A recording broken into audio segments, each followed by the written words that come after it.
Hello everyone, welcome back to another episode of our entitled people. In today's episode, the You're Sitting in My Seat Power Entitlement Couple. Entitled Ant Update. My boyfriend just acted as a Kevin this afternoon. Update: my boyfriend was a Kevin. I ignored the red flags and now got the worst of him. Before we get started, make sure to subscribe so you will never miss a video.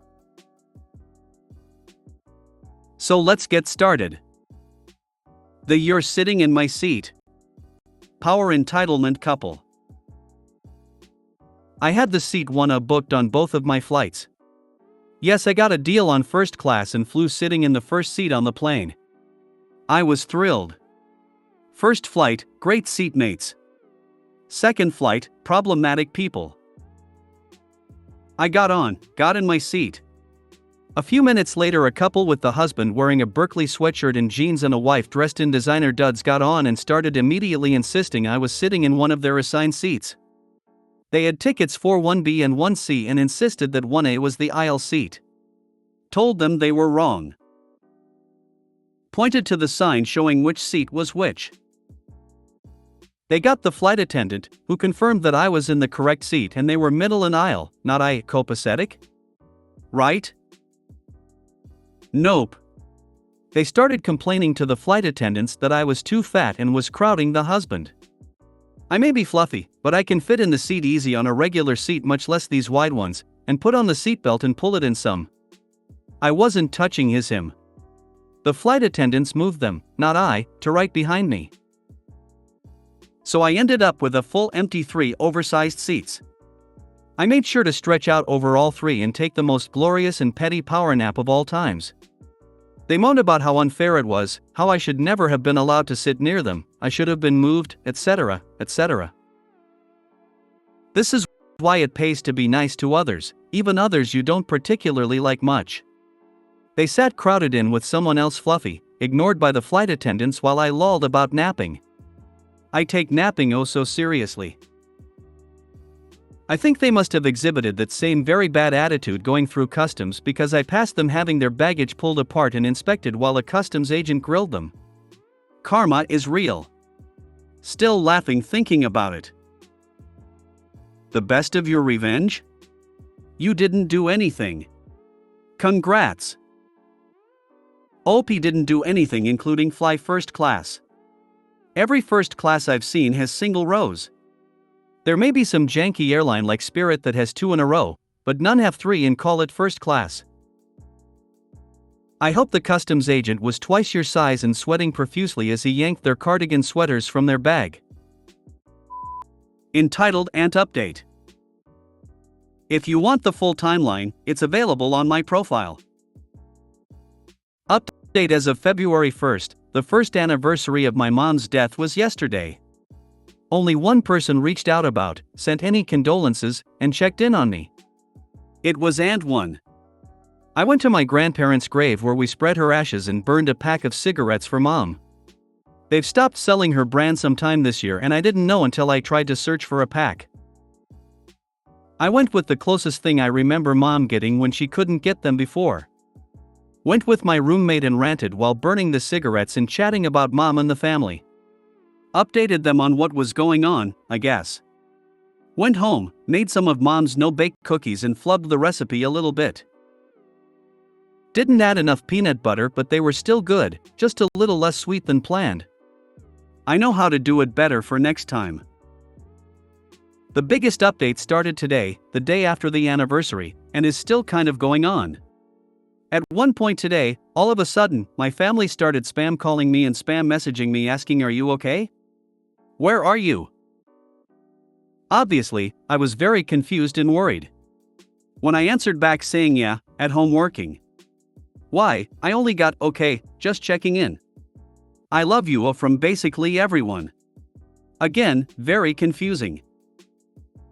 People don't message me. People don't call me. I didn't even get this amount of people reaching out to me on the day my mother died. Why now, the day after the anniversary? Adding in the fact that most of us only communicate through FB Messenger, it was weird. I messaged my cousin, the daughter of Aunt 2, and asked what was going on.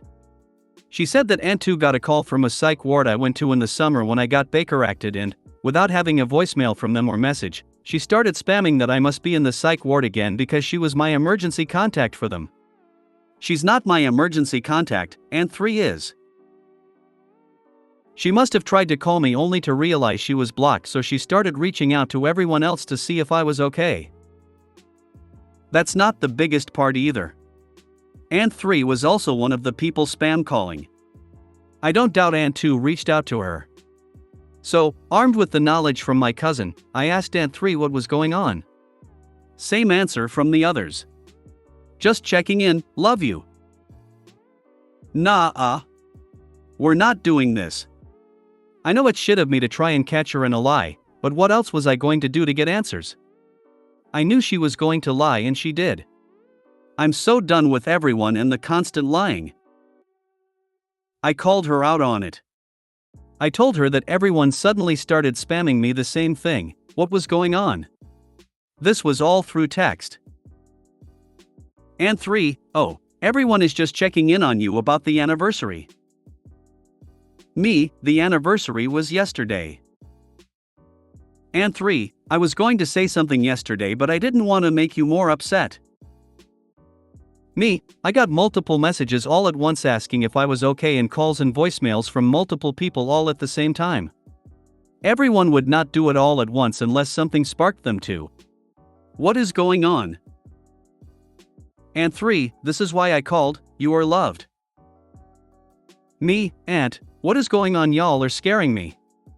Nobody calls me. There is more going on. Aunt 3, you don't need to scared. But I think you don't know how we worry when we don't hear from you.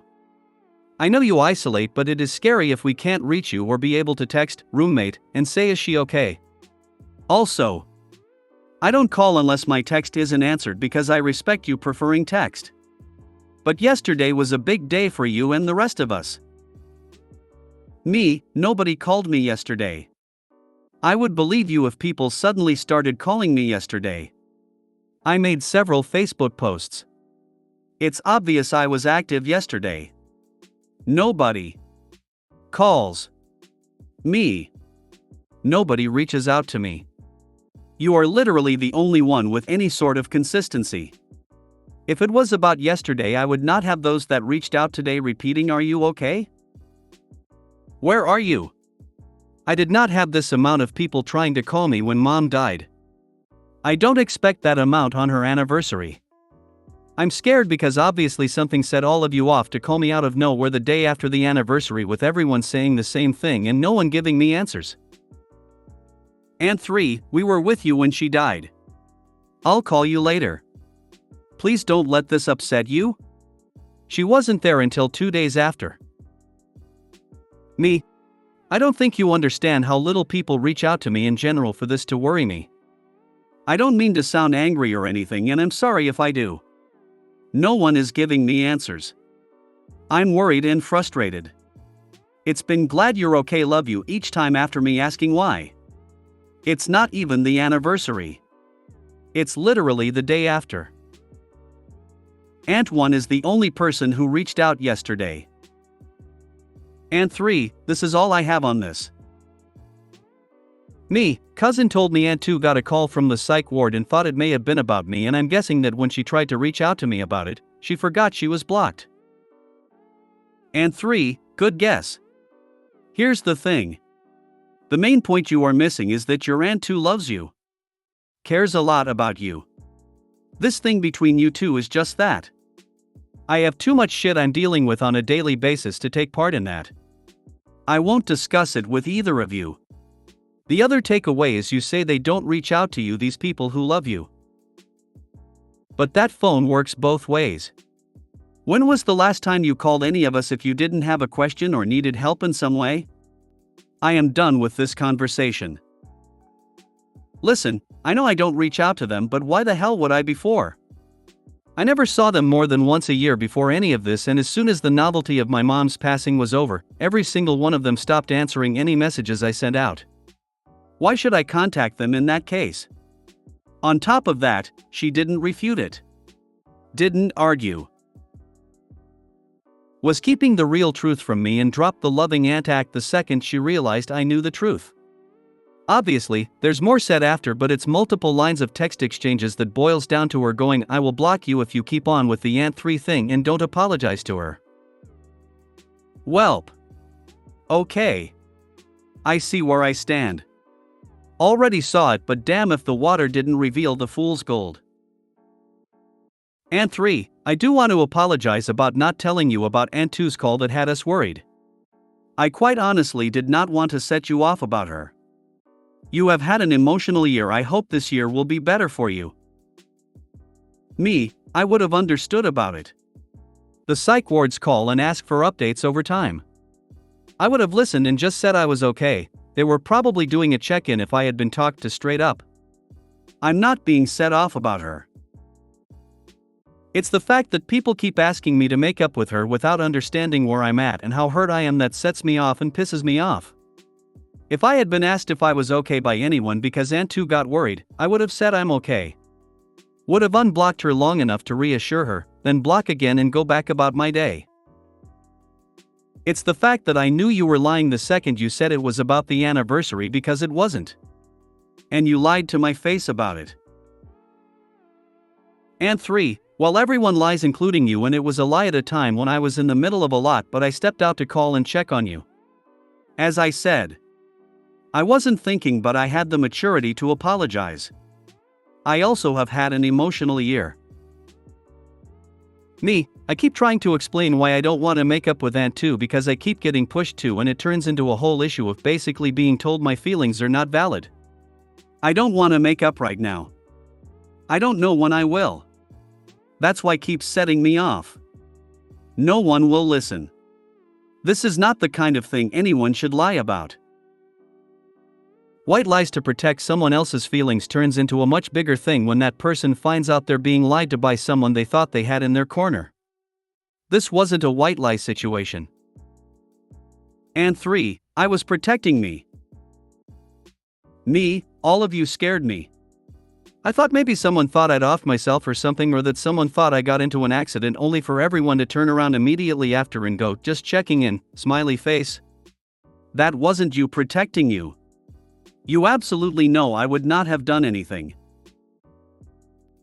The most I would have done if you had told it to me straight was confirm that I was okay and that the call to Aunt 2 was most likely a check-in. Instead, I get bombarded and get worried with no answers. And then you lied and used the anniversary as a cover-up. Aunt 3 started spam calling me after that. I assume because she realized she messed up. I was crying too hard to be able to talk, so I just told her to leave me alone, please. I need to think. I'm crying hard enough right now, you won't be able to get a word out of me. She used the anniversary as a cover-up. Didn't even say anything about her sister on the damned anniversary, only to turn around and use her like that. I don't think I'm ever going to get any closure. I'm tired. I'm gonna go take a nap now. Edit, typos in addition to the conversation that just happened that really put things on its head. When I have the energy, I may do some malicious compliance this year. My aunt wants me to write a book? I'll write a book. I might as well get something out of all this BS. I've started on the cover. Keep an eye out if you're interested. Names and some minor details pertaining to where this all went down will be tweaked somewhat for anonymity's sake. Also, this may sound crazy, but it explains to me why this year felt like an entire decade. I wrote down the timeline of literally every semi-big to huge thing that happened since Mom's passing. When I counted them, including what happened today, there were 213 separate incidents that happened over the year, and only 5 of them I count as good things. I don't really have any advice, so I'll just say that your feelings are valid and that whatever you decide is best for you is fine, no matter what everybody else might think. I'm sorry you don't have better relatives. Stop talking to these people, whatever it takes. Get in touch with the psych ward, and change the contact to someone else, preferably a close friend who was in near daily contact. Then send a mass text telling them, and telling them why, then block everyone. I had actually changed my emergency contact from Aunt 2 to Aunt 3. It's part of why all of this was confusing even after I was told the psych ward called her. She shouldn't have been called if it were them calling, you know? I'll be changing my emergency contact to my sister and my roommate in full though. I got their permission. I probably should have gone ahead and changed it to them long before all of this. It sounds like you need to block a few more people. I'm sorry that your family is being so weird. If only people would tell you the truth instead of giving you the runaround. Aunt 2 shouldn't have gotten everybody worried by calling everyone like she did. All it did was rile your family up. With the end result being that they bombarded you with messages and texts, with no explanation. Which ended up freaking you out. She made a very poor choice with her actions. My boyfriend just acted as a Kevin this afternoon. I went with my 26M boyfriend, 32M, to the shopping mall to have lunch. He is about to go through a religious process that requires a lot of time away from people, including me, so I'm not going to be able to see him for about 3 weeks. I decided to take him there because I wanted to give him a special lunch before he goes through the process. After we had lunch, we were going outside to smoke a cigarette and he said he wanted another lip gloss because he lost his. I said no, because he just bought 3 of them and people either take it from him or he loses it. He is very concerned about his looks and likes beauty products. Anyways, while he was smoking, I sneaked inside and bought him the lip gloss he wanted. Same brand and everything. However, when he opened it, he found out it was not colored. Just a transparent lip gloss, and he likes to wear the pinkish one, still transparent, just in a shade of pink. I went back to the store to trade it, which was okay, but the lady told me they were out of pink lip gloss. When I returned to him, he immediately showed an attitude and went inside. He walked to the store and asked the lady for the pink lip gloss, to which she replied that they were out and completed with, if you want one, it has to be this one. He felt extremely disrespected by that and asked for a refund because he didn't want that lip gloss. Just because of the way she said it. They went on short discussion about refund being in the customer's code, yada yada, and he eventually called the manager. I couldn't say anything while he was doing it because I felt extremely embarrassed, and I actually wanted the refund because what he was saying was right, but not the way he was saying it. In the end, after about 10 minutes of debating with the manager, who even offered to call another store and ask them to deliver the pink lip gloss if they had it to my house, he gave up and took the transparent one. When we went out, he noticed that I wasn't as thrilled as he was by fussing about it and said he regretted it because he was willing to keep if the girl didn't respond to him the way she did. I exposed my thoughts about him being right in what he said, not how he acted, and he regretted it for a couple minutes. I had never seen this side of him, and I'm afraid of it now because I'm not the kind of people who goes off about things like this. I like to keep my temper and try to solve as politely as possible and try to be lovely to people who are just doing their jobs. I hope it doesn't happen again so soon. At least, I know that for 3 weeks, this is not happening. Edit, people are asking about the religion. It's candomblé. This process involves being isolated in a room for 16 days. During these days you can't eat red meat, eat garlic, eat anything that's dark, coffee, chocolate, cola, black olives, and so on, make eye contact with people, be touched by anyone, sit on chairs or sleep in beds. The retired sleeps and sits on a haymat, bathe in a shower. We can only use recipients to bathe ourselves with, use sharp objects, drink or eat with common dishware, clay plates and wooden spoons only. See or talk to anyone who you're on a relationship with and sleep with the belly turned up. My boyfriend is usually very lovable and respectful. He doesn't like bursty people or rude behavior. People made me realize on the comments that this process starts tomorrow for him, and maybe he let the anxiety take the best of him. I noticed as soon as he regretted it that it wasn't his usual behavior. We went out several times before and it has never happened. He's actually sweet and kind to working people. Still a red flag, and I don't want to see again. If it happens, I'll definitely talk him over and not let it escalate. Shame on me for not reacting this time. Not seeing any problem in what the woman said, she literally told you both the facts. The pink one is out of stock, so if you want one now, it has to be the other one. On what planet was this offensive? If your boyfriend is this consumed with winning petty arguments with underpaid sales clerks, perhaps 3 weeks of solitude for personal reflection isn't enough. This sounds like the entitled idiot who throws a tantrum at hotel staff when the staff tells him that the hotel is sold out. SMH. Worried about his looks but smokes. And going to spend 3 weeks in stark basics, in the name of religion, but throwing fits over lip gloss.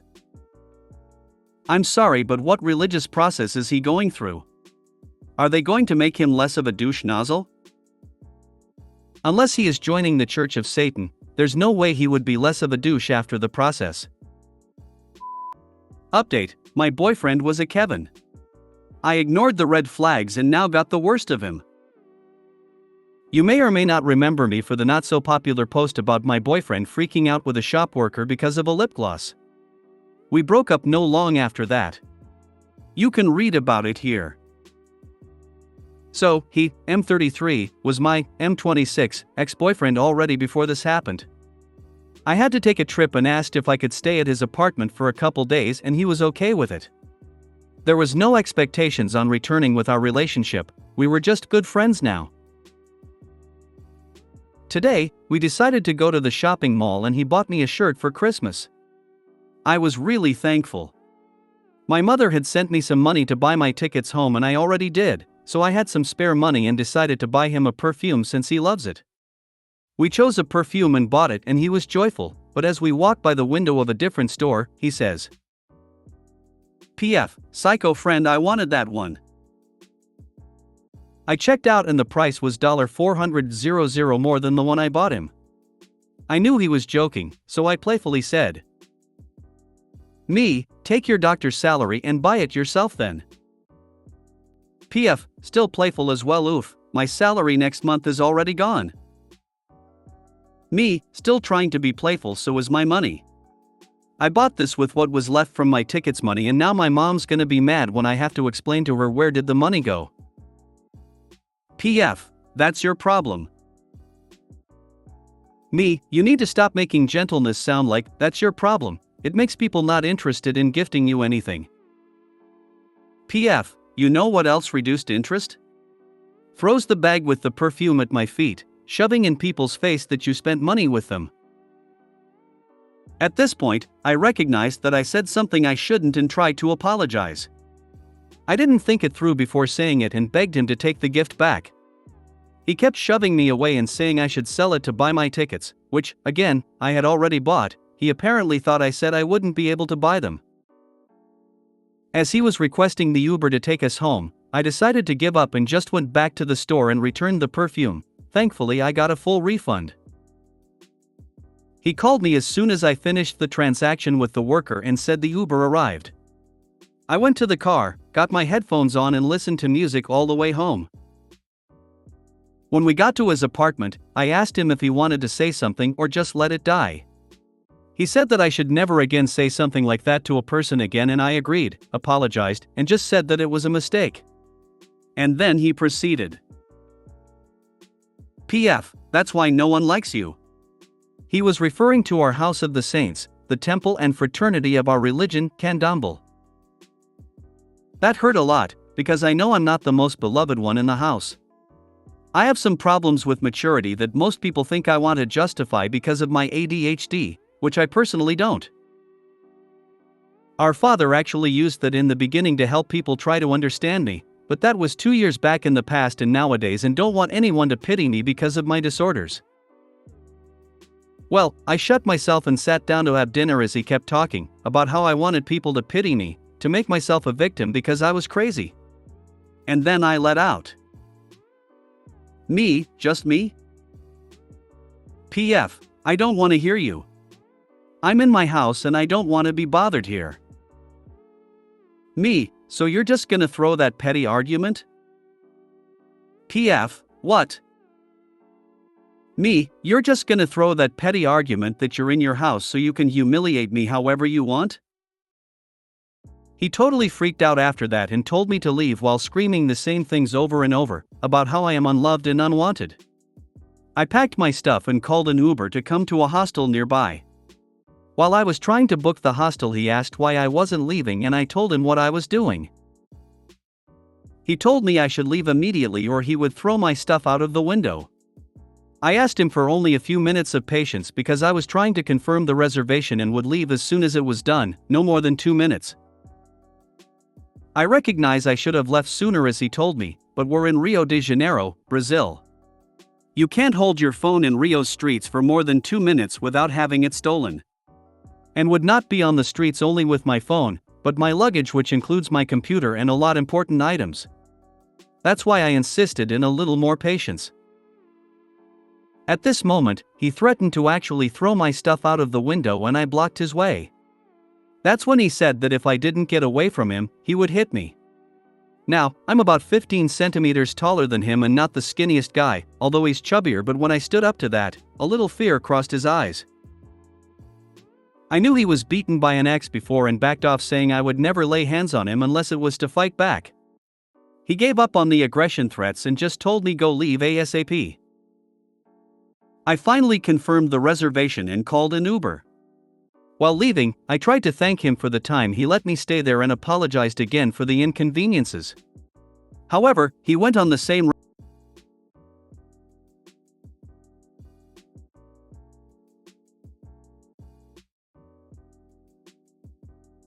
rampage talking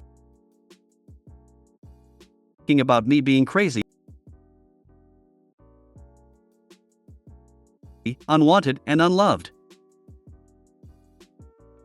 I called him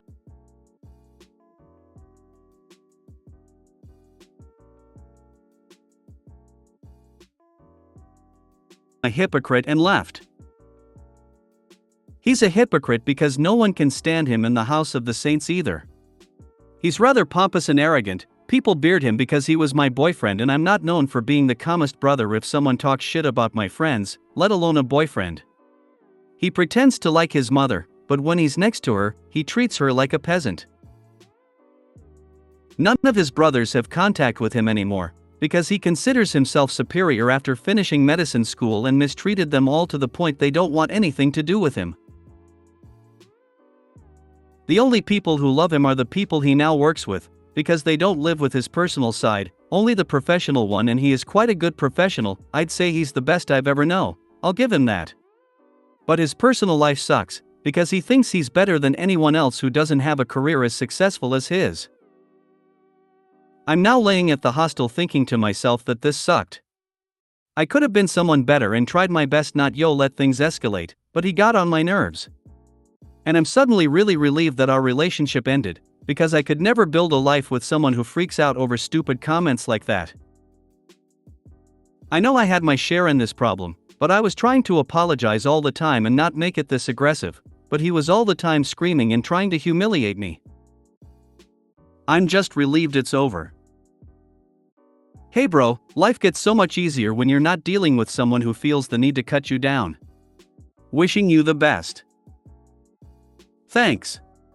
Took me a while to realize that.